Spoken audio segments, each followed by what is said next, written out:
வணக்கம். அச்சா, மன்னிப்பு. இந்த வார்த்தைய கேட்டதும் உங்களுக்கு என்ன தோணுது? இது மத்தவங்களுக்காக நாம செய்ற ஒரு தியாகம்னு நினைக்கிறீங்களா? இல்ல.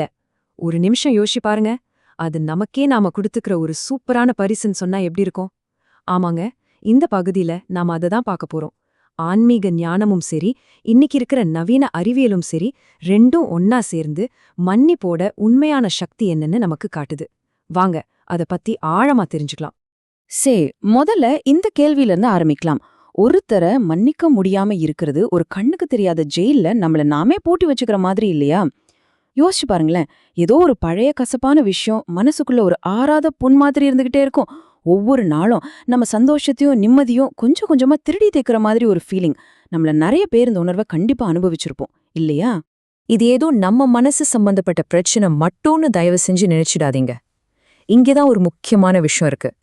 நீங்க ஒருத்தர மன்னிக்காம அந்த கோவத்தை மனசுல வச்சிருக்கிற ஒவ்வொரு செகண்டும் உங்க உடம்புக்குள்ள ஒரு பெரிய ரசாயன போரே நடந்துட்டு இருக்குது.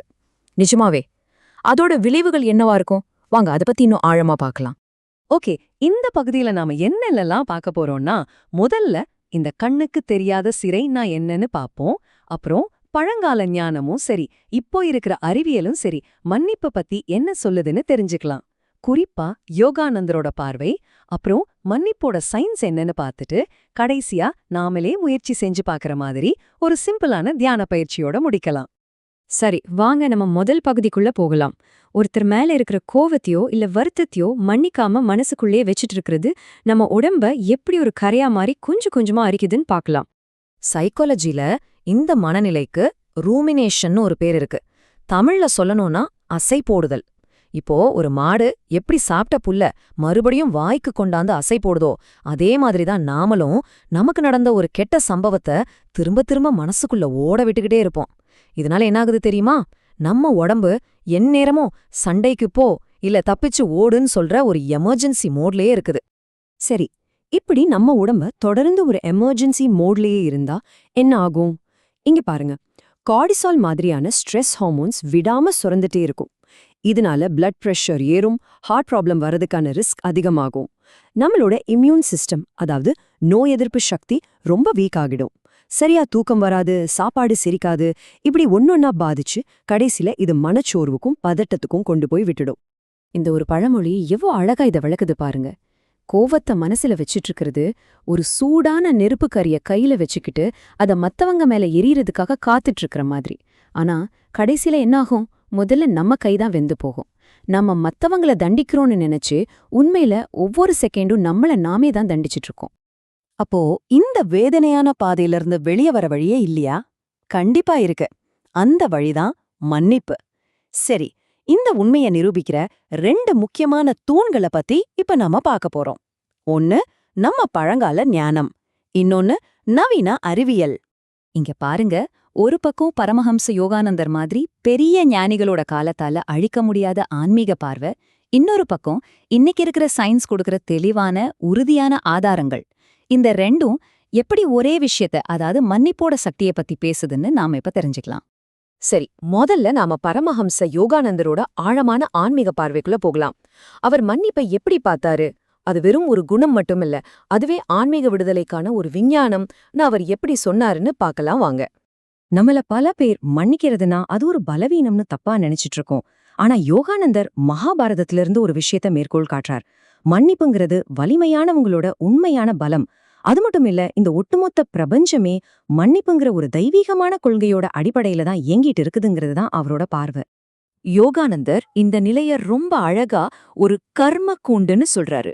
அதாவது கோபங்கிற ஒரு கண்ணுக்கு தெரியாத சங்கிலியால நீங்களும் உங்களை காயப்படுத்தினவங்களும் ஒன்னா பிணைக்கப்பட்டு இருக்கீங்க. நீங்க அவங்கள மன்னிக்கும் போது அவங்கள ரிலீஸ் பண்றதா நீங்க நினைக்கலாம். ஆனா உண்மையில முதல்ல நீங்க தான் அந்த சங்கிலில இருந்து உங்களையே விடுவிச்சுக்கிறீங்க. இதுதான் முக்கியமான பாயிண்ட். சுருக்கமா சொல்லணும்னா, யோகானந்தரோட பார்வையில மன்னிப்புக்கு 3 முக்கியமான உண்மைகள் இருக்கு. 1, அது பலவீனம் இல்ல, அது ஒரு தெய்வீகமான பலம். 2, அது மத்தவங்களுக்கு கொடுக்கிற பரிசில்ல, அது நமக்கே நாம கொடுத்துக்கிற ஒரு கிஃப்ட். 3, அது நம்ம ஈகோவை கரைச்சு ஒரு உயர்வான உணர்வோட நம்மளை இணைக்கிற ஒரு வழி. அன்னைக்கு யோகானந்தர் உள்ளுணர்வால் சொன்ன அதே விஷயத்த இன்னைக்கு சயின்ஸ் எப்படி அதோட கருவிகள் வச்சு நிரூபிக்குதுன்னு பார்க்கலாமா? ஆமாங்க, மன்னிப்புங்கிறது உங்க மூளையோட அமைப்பையே மாத்தக்கூடிய ஒரு சக்தி வாய்ந்த செயல்முறை. வாங்க எப்படின்னு பார்க்கலாம். இது நிஜமாவே ஒரு ஆச்சரியமான விஷயம். இப்போ எஃப்எம்ஆர்ஐ ஸ்கேனன் ஒன்னு இருக்கு. அது நம்ம மூளைக்குள்ள என்ன நடக்குதுன்னு காட்டும். நீங்க ஒருத்தரை மன்னிக்கணும்னு முயற்சி செய்யும்போது உங்க மூளையோட முன்பகுதி, அதாவது நம்மளோட பகுத்தறிவு, இமோஷனல் கண்ட்ரோல் எல்லாத்துக்கும் காரணமான ப்ரீஃப்ரண்டல் கார்டெக்ஸ்ங்கிற பகுதி ரொம்ப ஆக்டிவ் ஆகுதாம். சிம்பிளா சொல்லணும்னா, மன்னிக்க பழக பழக உங்க மூளைக்கு நீங்க ஒரு சூப்பரான எக்ஸசைஸ் கொடுக்குறீங்க. அடுத்து இந்த ஹார்மோன் மாற்றத்தை பாருங்க. நாம ஒருத்தரை மன்னிக்கும் போது கார்டிசால்னு சொல்ற ஸ்ட்ரெஸ் ஹார்மோனோட அளவு உடம்புல குறையுது.